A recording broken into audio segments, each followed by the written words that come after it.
Hey everyone, Curse Deck Builder here, making our way to 10,000 decks assisted, and here we are with Vihaan Gold Waker, a Mardu treasure deck that comes to us from Royal Beast. This is one of our donation decks of the week. Thank you so much, Royal Beast, for supporting the channel. They say, hey there, could really use your help reviewing my deck. Trying to amp up the treasure count enough to ping the whole table, for example with Reckless Fireweaver, or transform them into creatures to win through combat damage. Group slug cards could be fun also. Any suggestions or changes you can recommend? And in terms of restriction, they say, I'm not planning to include Cavern Horde Dragon, Goldspan Dragon, or Ancient Copper Dragon, since they're already in another deck of mine. Also, I prefer to not use the old border cards. Absolutely, we can work very much so with those restrictions, especially about the dragons. Viewers know how I feel about the Ancient Copper Dragon, but I will momentarily, once we get into it, talk about those kind of top ends to this deck. And I really like this deck, so I think it's a lot of fun. Let's not wait. Let's get right into it. If you'd like to take a look at the deck list we're talking about today, or if you'd like to submit your own deck list to me so that I can make a video assisting your deck, please check the video description down below. So who is Vihaan Gold Waker and why are they in charge of our Mardu Treasures deck? They're one of our new commanders, pre-con commanders for Outlaws of Thunder Junction, and I very much so am going to be building Olivia. She's actually on my desk behind me, kind of in a pile of things I swore I would work on, just waiting for me to get to it. Vihaan is the alternative commander and pretty strong themselves. They are red, white, black, so 3 mana for a 3/3 Dwarf Warlock. They have 2 abilities. The first one that says, other outlaws you control have Vigilance and Haste. Assassins, Mercenaries, Pirates, Rogues, and Warlocks are outlaws. And at the beginning of combat on your turn, you may have treasures you control become 3/3 Construct, Assassin, Artifact creatures in addition to their other types until end of turn. Note that's all your treasures, not some treasures, not a random amount. All of them immediately become the assassins. Noteworthy is the haste that they immediately gain and the vigilance, enabling you to still use them as mana even when they attack. Vihaan is very strong. I'm very impressed with what he does. I really like this kind of animation of treasure into threats because it really does feel like often you amass tons and tons of treasure and have nothing meaningful to do with it if you don't have the right cards, and Vihaan being the right card in your command zone is really nice. Olivia does something like that as well. Last night I was playing Commander with some friends, and I believe I ended up with at least 18 treasures off of Smothering Tithe, but I didn't have anything to do with them, so something like Vihaan, you can really see the power of turning those into hasted creatures. Talking about the deck list itself, I really like it. I think they've done a very good job in the core aggressive part of the deck. All of these cards are very strong. It does ramp up the price of the deck a little bit, but we're seeing all-stars like Esper Sentinel, Ragavan, Dockside Extortionist, all sorts of fantastic creatures with a lot of different synergies. Our curve on creatures ends at 6, and we'll talk about the dragons in a second. And then our sorceries, instants, and artifacts are kind of low to the ground mostly, with some enchantments that go higher. 36 lands, and if we look at the curve is really nice, mainly ending at 4. Noteworthy, there are a few cards whose cost is not what they appear to be. Body count is 3, but is listed here for its spectacle cost. And where was the other one? There we go. Orochi Soul Reaver, a card that I'm very impressed with, is 6 mana, but here listed as 4 as well. As its original, it can be put in as a ninjutsu, which I think is reasonable, but is still worth noting is not the same cost. So, with that in mind, what do I want to talk about? So the first thing I want to talk about a little bit is just the dragons and that dragon package. So Cavern Horde Dragon, Goldspan Dragon, and Ancient Copper Dragon. Now, I think a lot of these decks, once we get to this power level, it does feel good to have a very strong finisher to throw on the battlefield and just dramatically swing the game into your favor. And Ancient Copper Dragon just feels like a bad old gnawbone because, as I say all the time, in ETBs you need haste in order to do something, and even when you haste it and attack it, you don't. I want to just make sure it is on attack, right? Because if it's on combat damage, I'm gonna be. Yeah, it is combat damage. Man, I do not like this card. There's no saving me. You'll never convince me otherwise. So you have to give this creature haste, you have to then immediately hit a player with it, and then you get a d20's worth of treasure tokens, which can be, it could be 20, it could also be 3. So I don't like that card. But in terms of this deck, I think the deck itself is at such a high power level, and this will come into play when I talk about additions, that putting something at that mana cost without the means to reliably cheat it out is actually going to be a detriment. In fact, lowering the power level of the deck. And I would say, well, Cursed, this is a treasure deck, right? We generate the treasures, and those treasures can be used to create to early summon that Ancient Copper Dragon. But I will note that a lot of the deck wants you to keep a certain number of treasures around, whether it be using them as sacrifice fodder for either Magda or where are they? The Mayhem Devil combos and things like that, or keeping them around for Vihaan. Like, we want treasures around, right? And just being able to burning them all out on a creature that doesn't immediately repay or reinvest those treasures, right? Feels like a rather big loss. So to me, even though it's accessible, I really don't like those big dragons. And I really prefer what we have here as Marionette Master as the kind of top of the curve of a deck like this.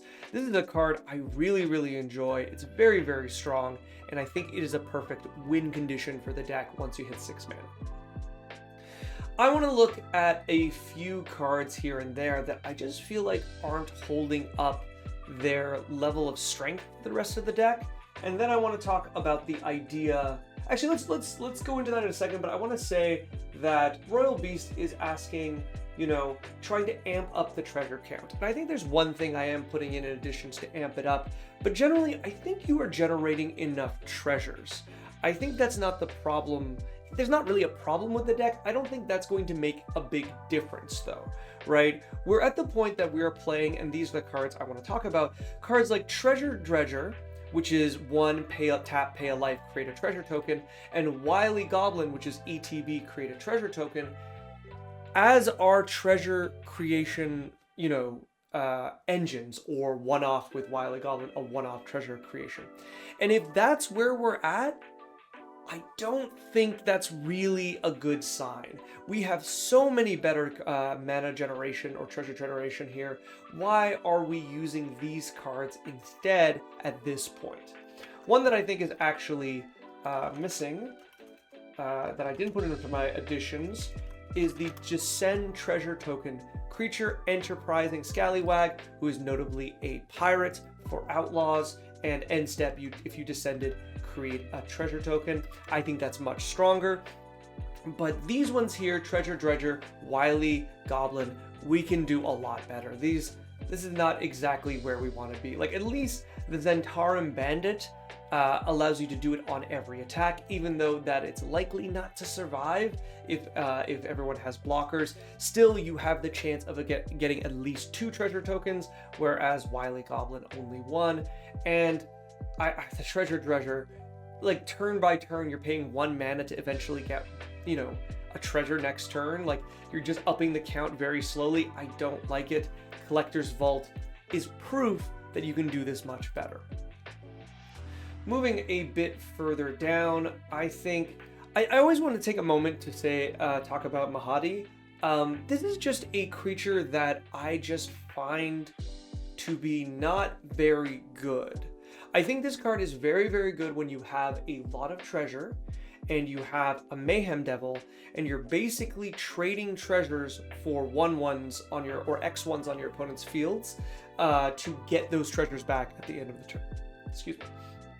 I think that's mainly what we're going to use it for, because otherwise Mahadi, I really do find doesn't do much. The fact that this is your end step, you know, like the fact that this isn't triggering on other opponents, like their removal or their interaction or their sacrifices for, you know, aristocrat decks, is a huge loss. The fact that these creature, like these treasure tokens, you know, are dependent on the number of creatures as well, it's just not great. I really never find that this creature generates enough treasure to be worth the work, and often walks into a board clear where it doesn't work, right? And I'm saying all this with the knowledge that I have it also on my desk. So I wanted to at least point out that I'm a bit of a hypocrite, but I really do like this card as an idea. It just never quite impresses me of what it does. I'll leave it up to you whether or not you want to keep it. Going a bit further, Ruthless Lawbringer is really, really close for me. I don't know. I really get the theming and the feeling of this card. When I see this card, like this is another card that I have a copy of lying somewhere that I'm like, this is cool. This is cool and this is good. But is it? I don't know. It seems just kind of okay. The synergy of it being an assassin, I think, is very, very relevant. Wow, that's...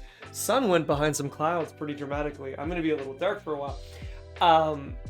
I do get, like, the flavor of it, how good it can be in an outlaw deck, but it feels just kind of clunky removal that requires a one-for-one trade in a non-token deck. And with that in mind, I just think it's considerably weaker than a lot of other options.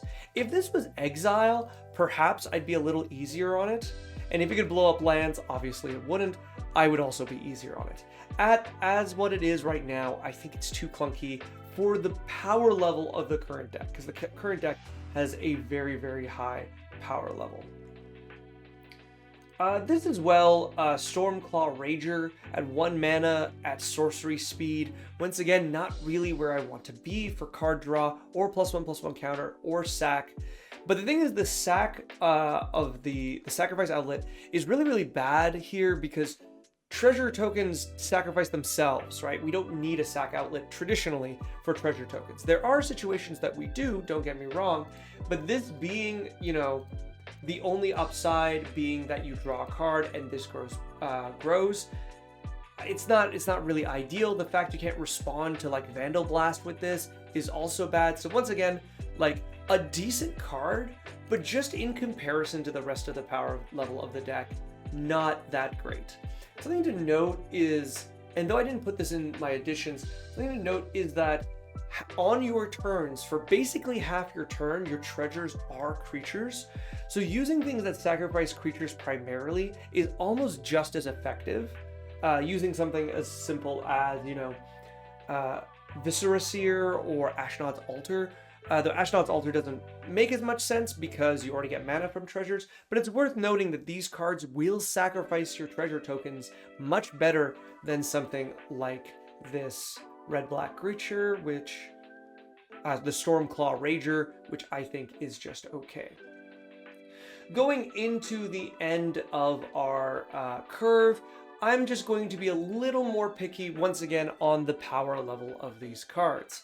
I want to once again be very, very specific that I'm only being this picky because the sheer power level of the deck is very, very high. So the things that don't match up are visible. Atsushi, I'm not sure how to pronounce that. The Blazing Sky, I think is not so great here. Both effects seem just okay. Without a sack outlet, this isn't very, very good. And if your opponents have a chance to Swords to Plowshare this card, you know, you are paying 4 mana for nothing. Now, I know you might be saying, well, Cursed, dies to removal isn't a very good argument, and I'm with you there. However, the majority of our removal is getting better and better, more exile-based, and a 4 mana investment in a deck that is running things like Esper Sentinel, Lotho, you know, I could just go through the whole deck. Dockside Extortionist, Dothy Voidwalker, these really Ragavan, these really powerful cards. Investing 4 mana in comparison to the like 1 to 2 mana into those cards has a huge cost, and this I really don't think is clearing that cost. There has to be like, you must have nothing else in your hand to want to play this, is I guess what I'm getting at. Barakos is really, really interesting here. Big fan. I do like this. It is kind of neat. I wish it did a little more, but ooh, almost spilling my tea. I think it's just a little too weak, but at the same time, let's take a look. Let's take a look at how many other creatures will trigger it. So we're looking for wizards, warriors. So no wizards, no warriors. Rogues we have quite a bit. And then what was the last one? Wizards, warriors, rogues. I actually don't know. Let's go back and look. My friend plays Party Time. He would be very mad at me for that. Where are you? Barakos. Clerics, yes. Clerics, which are usually the easiest ones to find in these colors, but as I come down here, there's none. Now, is this a problem? I don't think so. I think I'm going to be introducing 1 wizard into the deck, but it's just worth noting that 4 mana to play a creature that on attack creates 2 treasure tokens, I think that's being outweighed by a lot of your other creatures. Very cool card, but I just don't think that's where you want to be. Decadent Dragon is very much so very close to that of having, you know, a creature that attacks to just generate 1 treasure token and having draw 2 off of an opponent's deck as an adventure. This is also a card I really don't particularly like. Generally, you want to draw cards off of your own deck, not your opponent's decks. I know that sounds dumb when you say it out loud, but it is kind of true. This ability tends to be a lot better when you can do it en masse or when you can do it with selection, like Praetor's Grasp. When you're just kind of throwing it out there in a deck that can't really do much outside of just happen to be able to cast those cards, it's just not very impressive. And Decadent Dragon as a treasure generator in the same deck as Dockside Extortionist feels weird. I will note before I go any further is there is an alternative to, instead of cutting the Decadent Dragon, you could cut the Dockside. I know that sounds like blasphemy, but like, we don't, like, deck power level is malleable. A whole point of it is that you shouldn't just go in one direction. If you find your deck is difficult to build or difficult to fund, or it just keeps beating your friends, it is acceptable to power down your deck. And keeping Decadent Dragon over Dockside is a very big, you know, like, power shift, which can make the deck more comfortable to play. Grim Hireling is fantastic, Olivia is fantastic, Orochi Soul Reaver is very impressive. I really do want to play with it and give it a try. Pitiless Plunderer is really, really cool with how our commander works with our treasure tokens, so I am a big fan. I think it is not an infinite combo because the treasures you create after do not become creatures, but it is pretty close because if you have, let's say, Mayhem Devil at the end of your turn before your treasures turn back into non-creatures, you can sacrifice all your treasures to create the same amount of treasures and ping your opponents for the same amount. This is such a powerful combo. Like, I really don't, going back to something that Royalby said, is trying to amp the treasure count enough to ping the whole table. Like, I think it's already here. I think cards like Pitiless Plunderer with your commander and one, you know, Mayhem Devil or Reckless Fireweaver is enough to be pinging the whole table down in a matter of turns. So I don't think we need to go much further. It's very, very strong. Going a bit further, Rankle. Rankle seems just fine. I get it's a rogue. I get it has haste.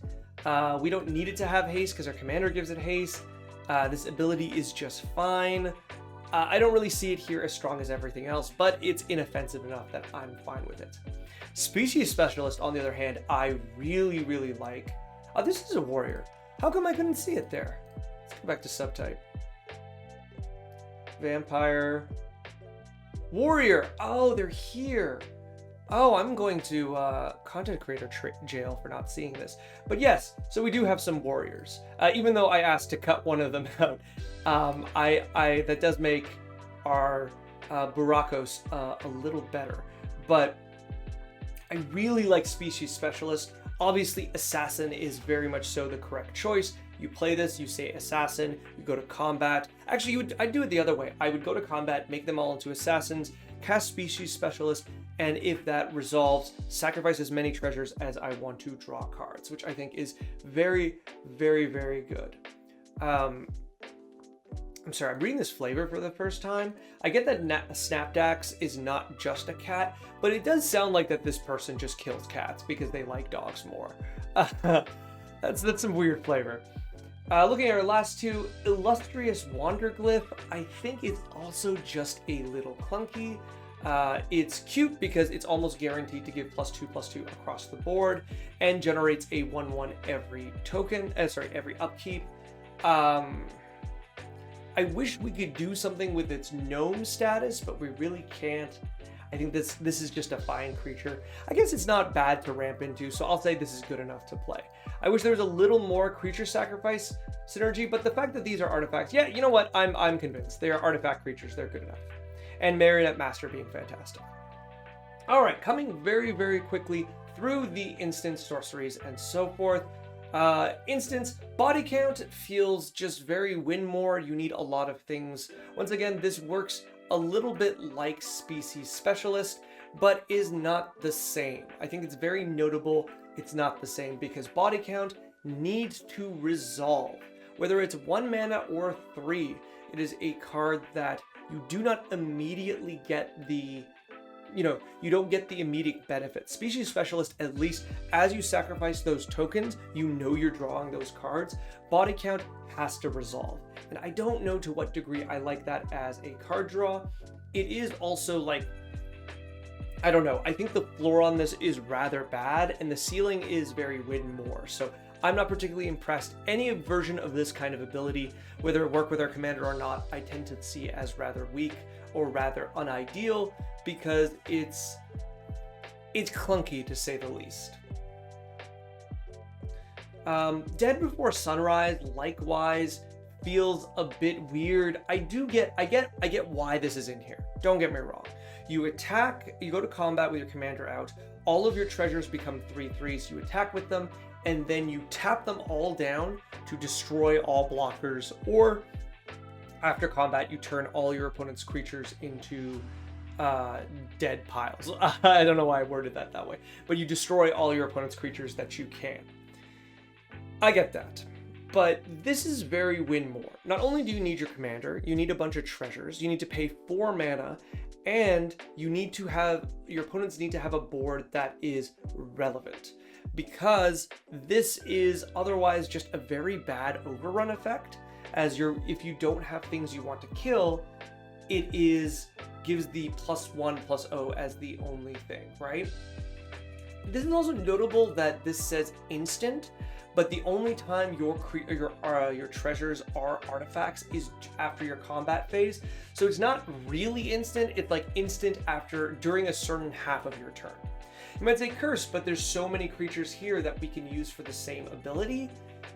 Even then, I really don't like it. 4 mana is a lot. 4 mana is at the point of like, you could just be killing those creatures yourself. You could just be doing a board clear. You could just be doing something else. And this deck is particularly good with board clears because you recover from them incredibly well because of how your commander works with your treasures. So with that in mind, a lot of this seems very, very clunky. If this could do any targets, or at least creature or planeswalker, even then I'd be a little more impressed. But if this was any target, I would like it a lot more. At 4 mana and just creatures, I don't know. I don't particularly like this. I think it's notably weaker, once again, than the rest of the deck. Like, in a deck that has the Fire Covenant in it at the same time, like, which one of those 2 cards are you going to cast? Dead Before Sunrise feels really, really cool on theme, but you have Fire Covenant. Instead, pay 3 mana and wipe the entire board of your opponent's creatures, right? Much, much stronger. Artifacts are great. Coming to the end, the one I wanted to talk about was Life Insurance. I've gone really long with this deck. I really like this deck. I'm sure it's apparent. That's why I wanted to talk about all of it, and it's really strong, so I have a lot to say.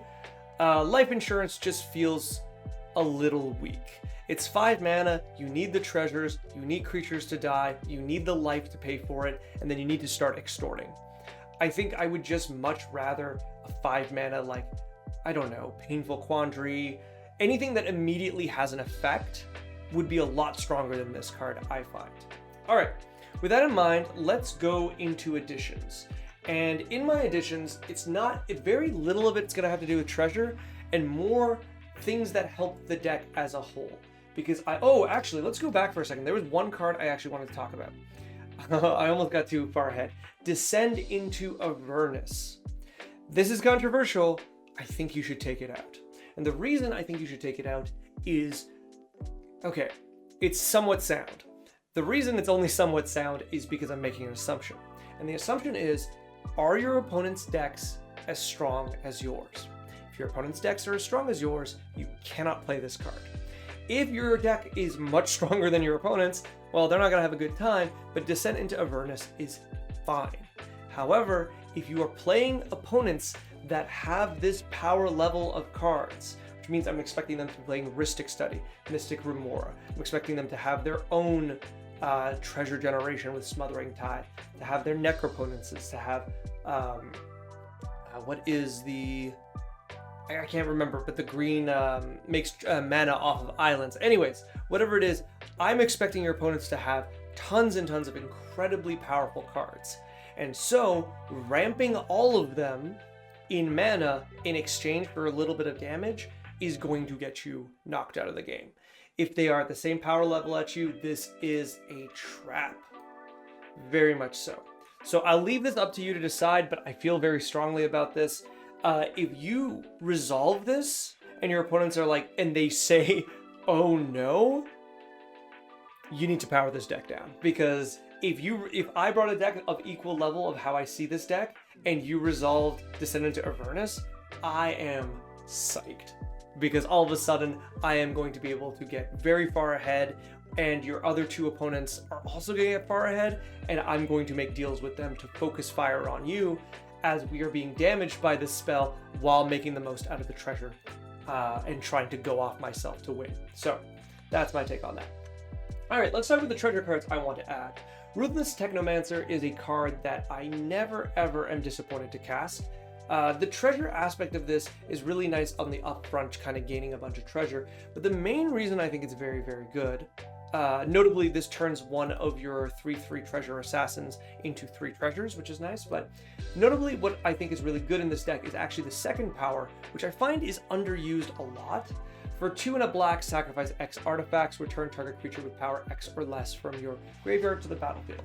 As you might be able to immediately discern, that includes some of the best creatures that you have at very low powers, from your combo creatures to Dockside Extortionist, which I guess at that point is a combo creature, to paying 1 additional for like Mayhem Devil, and into some really, really big and nice stuff.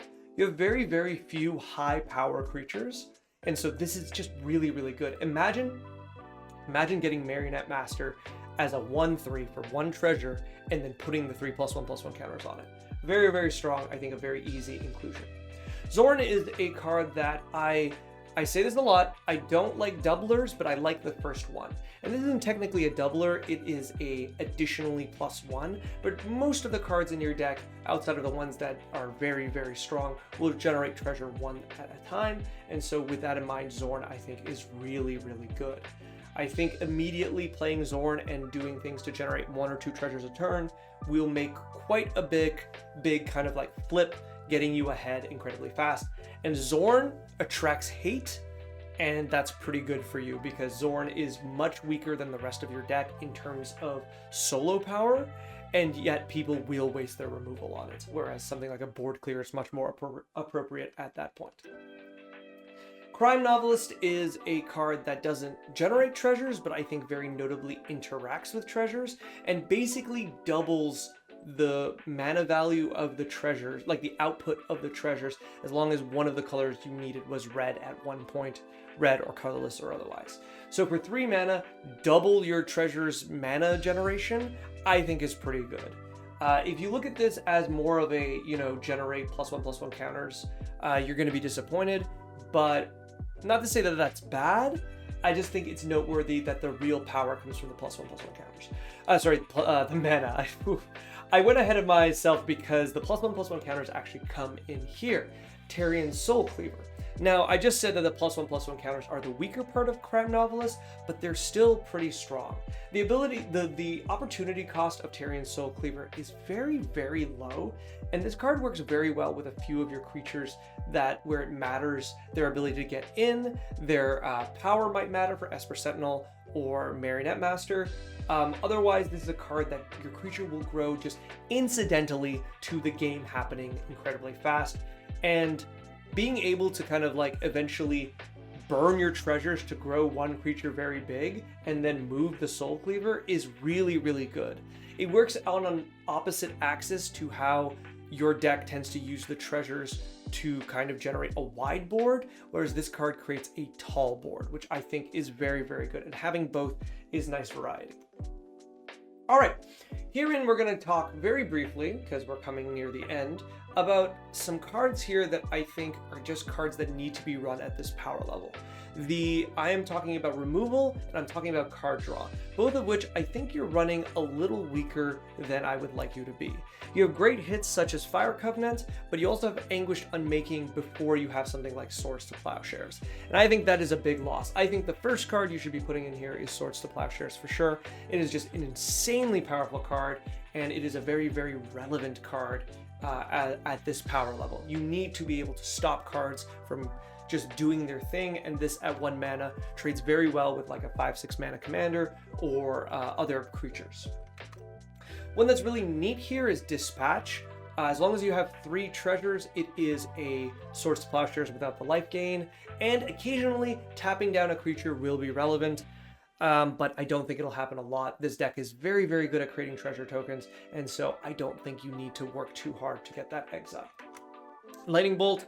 I won't do the whole spiel. Lightning Bolt is one of the best cards in Magic, and if you are in red, you should play it. Think about how your commander dies to Lightning Bolt. Think about that, and therefore think about running it yourself to kill other people's commanders. At this power level, once again, Red Elemental Blast is on the table if you ask me, and you are asking me, and so I am answering that. Think about playing Red Elemental Blast. If your opponents are bringing like on par power level decks, you're going to want to be able to stop counter spells, you're going to want to be able to destroy Rhystic Studies, and you're going to want to be able to interact on certain levels that otherwise you won't be able to without blue in your deck to have counter magic. This is much better than Mana Tithe at higher levels or other white counter magic, even Reprieve. But if you lower the power level of your deck, then I wouldn't play this at all. One more removal spell that is notably absent is Blasphemous Act. I do recognize this is a card that kind of leans to a bit more casual at times or a bit weaker, but it is a very strong card that you can use as a board clear. I also think notably your other board clear outside of Toxic Deluge is your opponents create piles and you pick a pile to be destroyed, which isn't actually a board clear. I think that's really important to note. Whereas this is, so I prefer this to that. Card draw. Dark Confidant is a card I always say people should run, especially at this power level. Even though X1s get weaker at this power level, I'm just thinking of Orcish Bowmasters. Still, it is worth playing Dark Confidant, I would say. It is the cheapest it has ever been at under $5 sometimes. Please play this card. It's very, very strong. You won't regret it. Your total mana value is rather low in this deck, and I think you should take advantage of it. Otherwise, classic card draw such as Necropotence and Phyrexian Arena, I kind of like that here, mainly because they are repeatable, whereas you have a lot of card draw that is either one-off or dependent on you already being ahead. Your ceiling on a lot of your card draw is really, really high, but the floor ain't great. Likewise, I think this is a perfect deck for Rowan's Grim Search, as you can sacrifice a treasure to bargain this, and all of a sudden you're looking at 4 cards. You're looking up to, yeah, you're looking up to 6 cards. You look at the 4 cards, then you could put up to 2 of them back and the rest in your graveyard, and then you draw 2. So at maximum, you can dig 6 deep for 3 mana at instant speed, which I think is really, really good in these colors. It's this or Read the Bones, and when you have treasure tokens or artifacts, which you have both, sorry, tokens or artifacts, which you have both, this is better for sure. Coming to the end, this is more of another pinger or burner, I think. Agent of the Iron Throne, I think, is really close here.